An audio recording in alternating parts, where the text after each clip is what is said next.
Let's go. 3, 3, 2, 2, 1. 1. Welcome back to the official season 4 of Shit That Goes On. Nope. Wait, it's only season 3. Rewind it back. Start over. Start it again. Take 5. Lights go down, all eyes are on me. I spin around, do you like what you see? Better watch out, cause you know that I'll be jumping like a punk, make the beat go.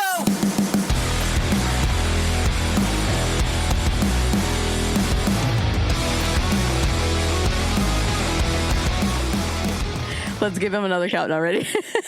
You know this is gonna make it though. This is the intro of season 3 of Shit That Goes On in Our Heads. I'm excited. We have our first guest who's using his real name. It is Marco from Sonic Halls. And everyone's like, who the hell is that?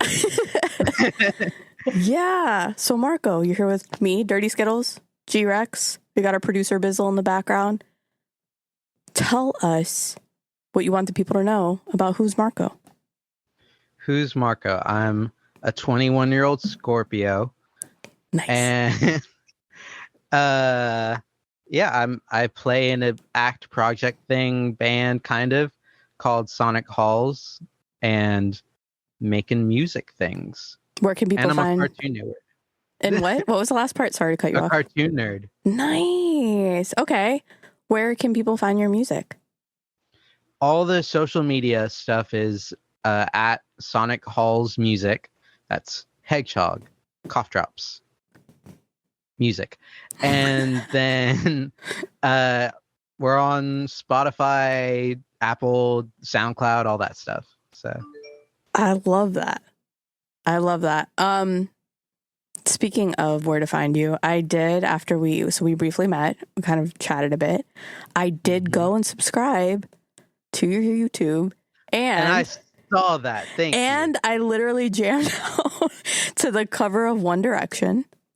Let's go. Dude, I sang it like the entire night and Bizzle was like, come on, bud. It's time to cut it down. That's a hard song to sing though. Well, I mean, I didn't sing it well. You did a much better job, for sure. Thank you. Do you see how they sing it? It's actually very interesting. Yeah. Like if you look at an acoustic version of them, it's like pop.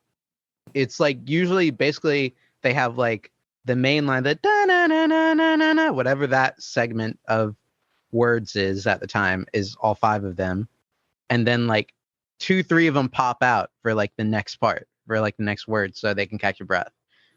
See, I feel like this is something only like the music nerds would notice, because to me, like, I'm singing the whole time. They may take a break, but I'm dedicated. I am in that car. No, I'm the same. What's up? I have a compulsion to harmonize too, so it freaks anyone who doesn't do music out because it sounds like I'm singing the wrong melody completely. You know what? Yeah, no, what is harmony? I'm like, I know the right key. I've been practicing for years. Just kidding. I have Charlie Puth syndrome. I have the perfect pitch. Yeah, so yeah. It helps me out a little bit. I was telling Bizzle about him actually, because I fell down, I don't know, YouTube or TikTok hole, and people will challenge him. What key is this? And like he'll get it right every single time, and I thought that was really cool.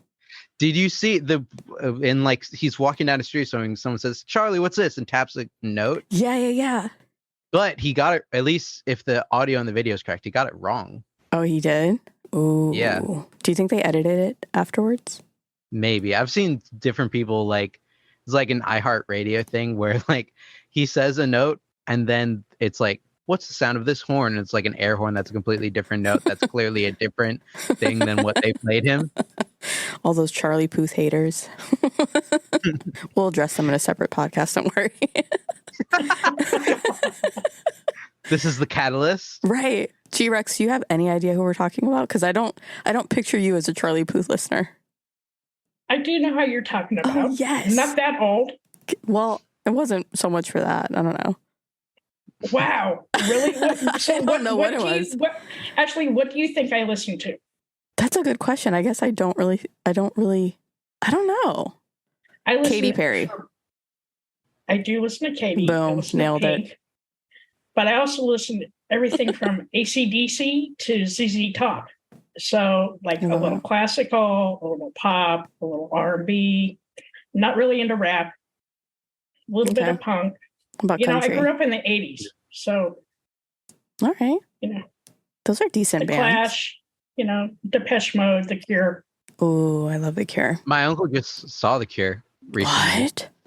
Jealous. Yeah. It was That very sounds cool. awesome. They're on. Tickets were really expensive. Oh, like yeah, Elton because John expensive? Dude. Ticketmaster sucks. Yeah, they're coming Yeah, for K Swift. Or Live Just Nation, all that thing. And they made like the tiniest adjustment now. I forget if it's Ticketmaster or Live Nation. That's like that we're not changing our prices, but we're gonna tell you what the fees are up front now. So now you just know how much more you're paying. Yeah, no secrets now. Yeah, They're putting their Which is dirty laundry better in out a there. way, but it's kind of like just a slap. So, I mean, I love that you're into music. I clearly am a subscriber. What led you? Well, how did you find music? I'm not sure how I found. I mean, I always loved musical things as a kid. My first so I'm very obsessive with the things that I love. And when I was little, the first things were Blue's Clues and the Wiggles. So, yeah. So I was all about. I wanted to be Anthony. I wanted to play drums. I do play drums Nice. now. I know, in the background, awesome. But yeah. So I was obsessed with the Wiggles, and then in terms of like trying to actually, I mean, I always pretended to be like, yeah, I'm a rock star, the whatever, making up little songs and stuff. Is a really, I don't think it's on the internet anymore, but there's a video I did when I was little called Baby I'm a Rock Star. And my dad just filmed me singing this song, but with no music. And it's before I knew how to sing, so it's not like good. But yeah, but then in terms of like actually trying to do it for real, I think the first time I wanted to be like, oh, wow, musicians, cool. I just watched Camp Rock on Disney Channel. And right after, actually, that's already like cool. But then right after, they played the Jonas Brothers, Hold On. This is the video where they're in like a windy house. Mm-hmm. Yeah. I saw Joe Jonas being like, all like, we don't have time to make amends. And I was like, I want to do that. I love that. And then, as you mentioned, in terms of like instruments and stuff, I always like strummed on a guitar or whatever, but it was just making noise. Well, I started learning when I was like 11, and it was all I learned One Direction's first two albums as a whole. Nice. I still know how to play all their songs. And very cool. Yeah, and then they always a boy band nerd, as I mentioned. I love harmonies and that kind of thing. Then from them, they introduced me to 5 Seconds of Summer, which kind of led me down the kind of pop punk, learning about Blink-182 and all those types of bands. And then I started producing around the time I was like 12 and learning the rest of the instruments I play, trying to like record myself and making covers of Five Saw songs, which is, though they don't sound good now, it was very important because it taught me how to arrange a song like that when I started making my own songs. Yeah. I mean, kudos to you. My brain doesn't work that way. Like, I'm just always in awe of somebody who's creative and then good at being creative and can piece things together like that. So, I mean, good for you, man. For me, my mom just calls me crazy. Why? I know it. She's right. But no, because like I said, I get very specific as well, so I can be very perfectionist about the things that I do. And I also with Sonic Halls, other than a couple videos we've done, I do everything myself in terms of the visuals and stuff too. So I don't know. It's just a lot of nitpicking. No, that's awesome. How did you come up with the name Sonic Halls? So okay. I knew because my name, obviously Marco, I assume, was taken by someone. and then like my full name, Marco Estorino, just like that's kind of long-winded. So, that's right. Full names here. Breaking ground. But I was originally Halls with a Z for a little while, like a year, but that ended up being either too close or like taken by someone else. So the meaning of the name is, so I'm very much like G-Rex just said. Similarly, I listen to like everything. It's all kind of based in kind of pop music, but everything from like rap to rock to electronic, all that kind of stuff, and that all plays a role in the music I make. So around like 2020, 2021, I said it like this. I feel like music, especially in the popular space, has broadened a lot in what's like deemed pop or that kind of thing, or even just what people are willing to do. Because there was a time where like, especially for like rock music and that kind of thing, it's like, what, you're not meant to have electric guitars on the radio or live drums and that kind of thing. But so I envision that genres as rooms. So like in a house, you have like the rock room, the rap room, the EDM room, jazz room, whatever. And we started out with just like walls, no doors. Then in like the 2010s, there were doors, so everyone was going into everybody's rooms. And then the doors closed, but people started to build hallways.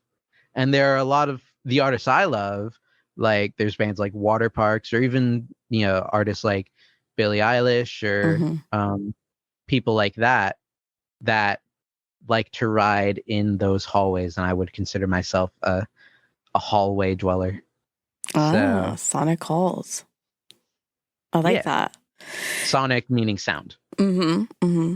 Yeah, it's funny you mentioned Billie Eilish, because as you were talking about it and I was trying to relate in what you were saying, I remember first hearing her stuff and being like, this is so weird. Weird meaning like I personally wasn't listening to anybody who sounded like that. So it was very different, and I gravitate towards different. So I was like, oh, let's listen to this person, see what they're about. And we're lucky because our little nugget loves Billie Eilish, so can play it. So, Marco, I have a question. Did you, when you were learning to play the musical instruments and everything, did you play in school, or did you just play at home? So here's the funny thing about it. So I've always had and still have a bunch of health issues. So I was stuck at home a lot. I wasn't in school most of the time. In middle school, I tried to be in like band, but I didn't know how to read sheet music, so that was like just a struggle. But when I started learning how to play guitar, my parents did put both my brother and I in lessons. My brother's in a band as well called Flowers for Emily. Shout out. But the thing is, I was so sick I couldn't go to most of them, so he would just have to take up basically both lesson spaces for me. But I still wanted to learn, so I would just like go on YouTube or find videos of the first song I learned to play was What Makes You Beautiful. And so there's a video of like Niall trying to teach people how to play it on the live stream or whatever, or just like random YouTube tutorials, or watching how their band plays it, that kind of thing. That kind of thing especially was important to how I learned to play drums, because there's not really, drum sheet music is so confusing to me. So what I would do is I would just watch drum covers of whatever song I was trying to learn. And keyboards, with the perfect pitch thing, I was able to pick out, okay, here's a chord I learned to play on guitar. What are the notes in that chord? Wow. And map it out on the keyboard, and then kind of, try to memorize that best I can. And I had help from vocal coaches who played piano that kind of taught me, okay, here's how you like don't break your wrist trying to go from one chord to another with your weird positions. So basically the internet and a little help from people here and there. So yeah, that's pretty awesome. and just to not be able to read sheet music, but be able to play those instruments, that's amazing to me. Yeah. I mentioned I was in band for a little bit and I was sick, so I was never there. I didn't learn how, and I'm still not very good at it. Don't tell my professor who just helped me with 4 years of music theory. But I, especially back then, I didn't know how to read at all. So I was percussion, and because I know how to read rhythm. I can read rhythm well, or at least well enough for 7th grade level at the time. And so I was like, I'll do percussion because that means I don't have to work out actual notes. Little did I remember glockenspiel is a thing. So what is glockenspiel other than it's like a fun thing to say? xylophone but metal. Oh, okay. Yeah. I have like a toy one at home. It's made its way into songs every once in a while. But we had a test where it's like everyone in the band has to play this melody on page 48, whatever, and play this. I was like, shit. I've been here. I don't even know what we've been studying. But they did the percussionist like halfway through. So I was able to listen to everyone else do it. I probably still messed it up a little bit, but I was able to like just silently be like, okay, I know kind of how to play keyboards now. So I know where the notes are. So listen to everyone else play, and as they're playing, be like, okay, that's this part of you kind of learn it in fragments, right? Like, okay, here's the first part of the melody, here's the second part. And I probably missed a section because it was like a 30-second thing and it was so rude and mean. But I didn't fail. So I take that as a win. Credit. Yeah. And then I joined choir, which was a much better decision. Oh, choir. I was in a choir once. Failed to get her out of here. So you mentioned a couple of times that you've had health issues. Do you think that has influenced your music at all? Definitely at times. In some ways that are even more subconscious, because through all that, obviously I became very depressed and I'm still very anxious a lot of the time. So just those emotions being heightened plays into the music I made, especially kind of early high school time. It's really sad. And, yeah, but even when I was younger, I did write songs about my situation. I kind of lost my train of thought, but essentially, yes, it definitely has affected the music I make. And, if we're looking at a bright side in a sense, because I was sick all that time and wasn't able to go to school really, all I really had to do was spend that time studying the things I wanted to do, mostly music. Also, I do puppetry, which we talked a little about when we met up before. Mm-hmm. There was a time where I was really into, I still do a little bit, but like drawing and that kind of thing too. Like spending all that time. And even now when I'm at home, it lets me be like, okay, look on YouTube, how to 3D animate, how to edit a music video, all those things. And that leads it to where with all that right now, as a college student who doesn't really have that much disposable income, I have to be pretty reliant on myself for pretty much all those things. So I don't want to say thank my situation, but it certainly made it to where I learned at maybe a quicker pace than I would have if I didn't have as much time as I did. Yeah. So do you think that music helps you, how do I put this? You get your self-care and self-love through your music? Or yes, but in different ways and sometimes in counterintuitive ways. Mm. So and I guess trigger warning here. I love that. Right. A song that when Sonic Halls first started playing shows a couple years ago, is a song called Feelings, and I'd written that song when I was 15. And the song itself, it's a very therapeutic release, and it helps me get those emotions out. But if you listen to the song, the first lyric of the song is, "Let's get to the point I'm depressed as fuck and I'm kind of suicidal." Mm-hmm. It goes into this big, just myriad of all my insecurities at the time. So in that way, it is self-care because it helps me get those emotions out. But obviously they're not nice, and to get in the headspace where you're writing it, it is very much it's like if you let those things out as if you're going to therapy or something like that, it's like you talk about it, therefore you get very sad. Yeah. And then after the fact, now it is very much the two songs I sent you earlier are very much were written, especially Move, which is the next song I have coming out, were written in spaces where I was feeling very stuck, insecure, all that kind of thing. And Move is more blatant about it, where it is very much more about the insecurity side of performing, that kind of thing. But a song about Clunk is like, it's all about hyping up.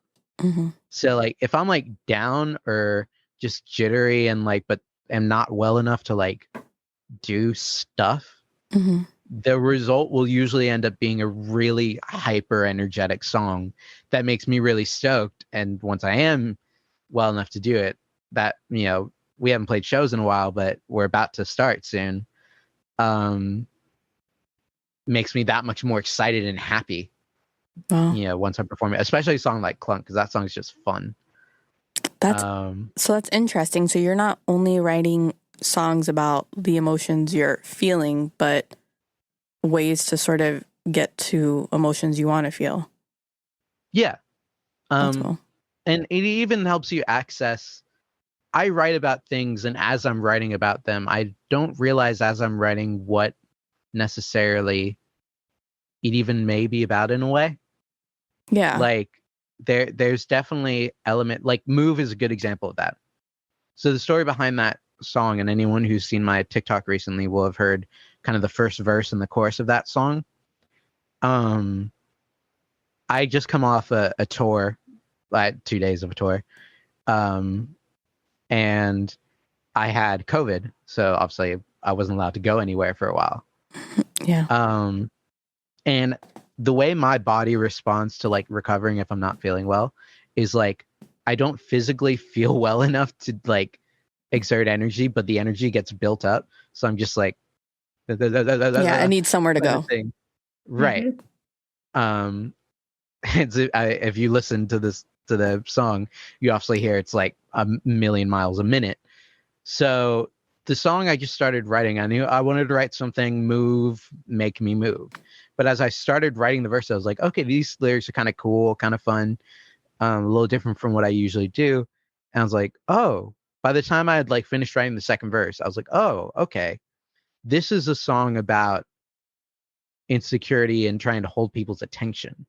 It's about wanting to like literally physically move, but it is very much about like trying to hold the attention of, in my case, an audience, but for someone else it could be a person or Mm-hmm. a job, whatever. So that, like, the meanings of songs kind of present themselves over time, even after you've written it.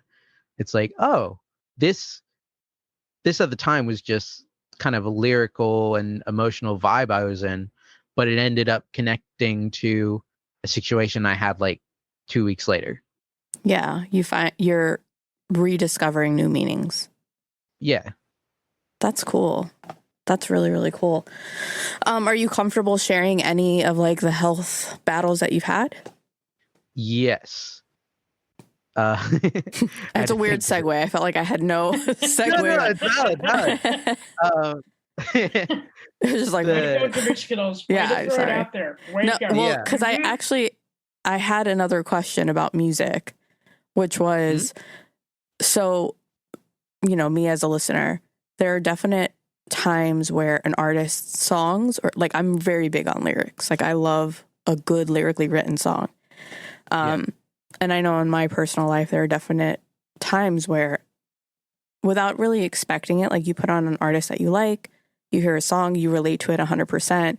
And as a listener, it helps you know that you're not alone and that it almost is therapy to get through it. Because while you may not have the right words to express what you're feeling, this artist is doing it for you.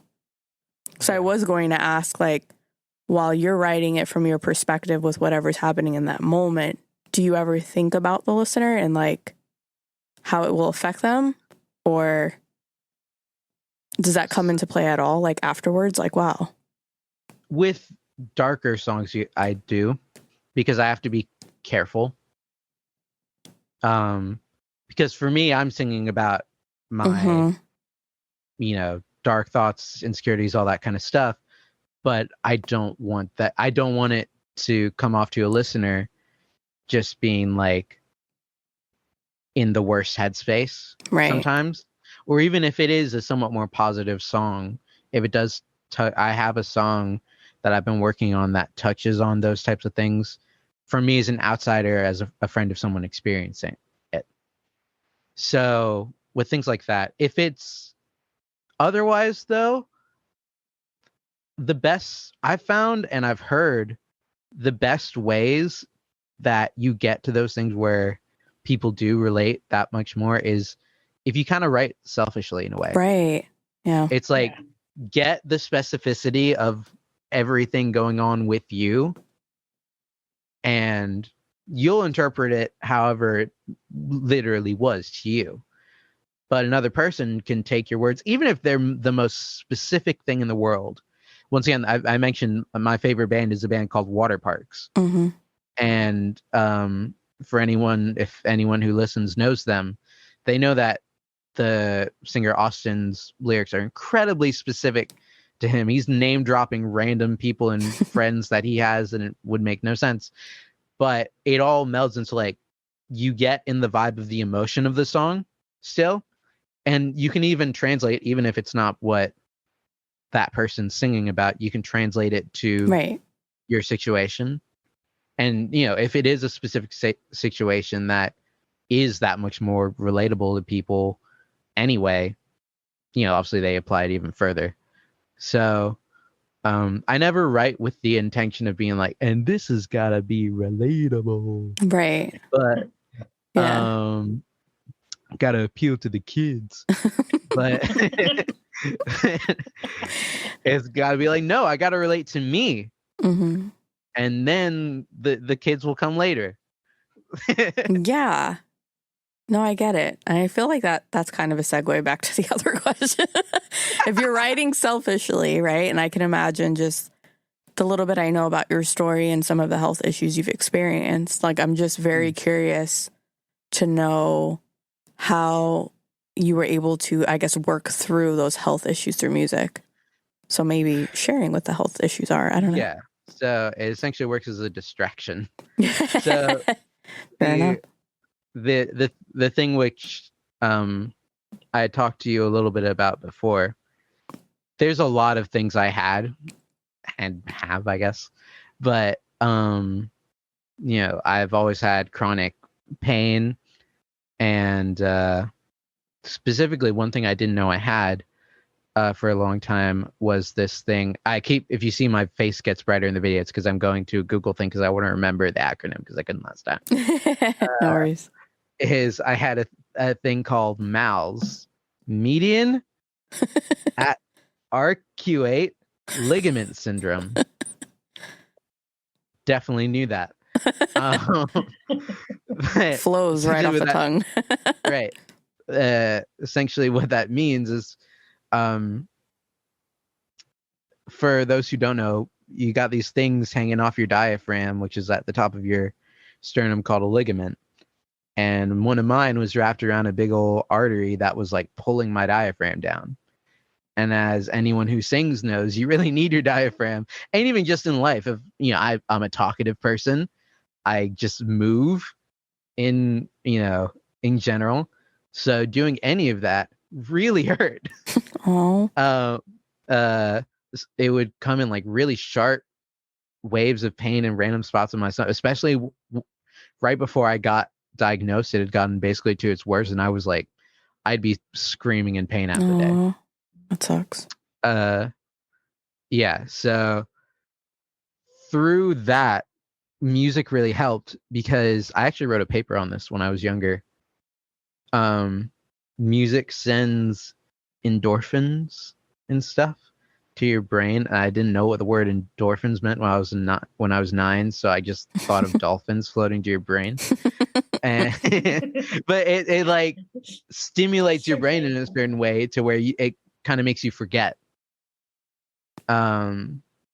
So like obviously it was a double-edged sword for me, because if I sing a song, I'm loving it in the moment, but right after you're on the floor. Mm-hmm. But yeah, those types of things. I mean, it's like when I don't know what it's like. It's like that. Yeah, I mean, it's hard to describe, I would imagine. Yeah, it's like I'd imagine it's like this. It's like when you see the videos of the babies getting like a vaccine or something, and the doctors like poking them with a random thing, like not stabbing them with a needle yet, but just being like right, playing a little game, and then sticks them. Mm-hmm. It's like the brain version of that. It's like it since you're doing another thing completely, you don't register it as much as maybe you would. Yeah. Damn. Yeah. So through that, I've had to have a lot of surgeries, and I had that fit. I can get into that if you want. Yeah, go for it. So for mouths, this does play into this, because this is actually there's a parallel that happens not with my music, but with water parks. So I had mouths my whole life up to the point I got it fixed, which was 2019.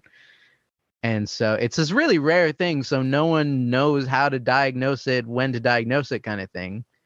So but when I finally did get diagnosed, I had to end up going to Connecticut to get the surgery.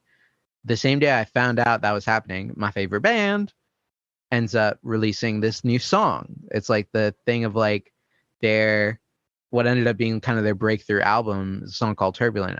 It didn't relate to my story that much, but I guess in a way it kind of did. But because the song's all about a toxic ex, and the hook's literally, "I'd fuck you if I could."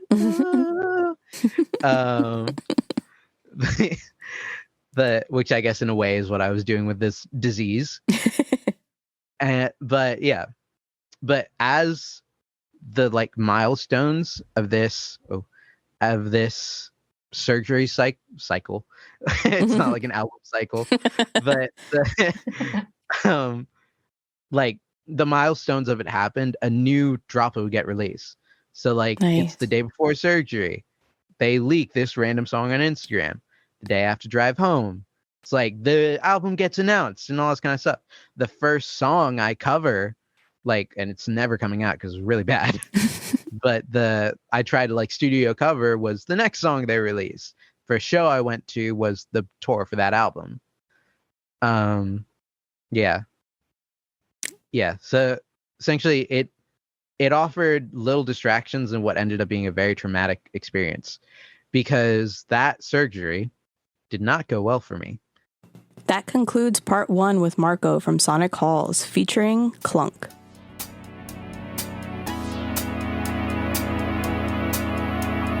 It's okay to be not okay. Just make sure you're talking to someone.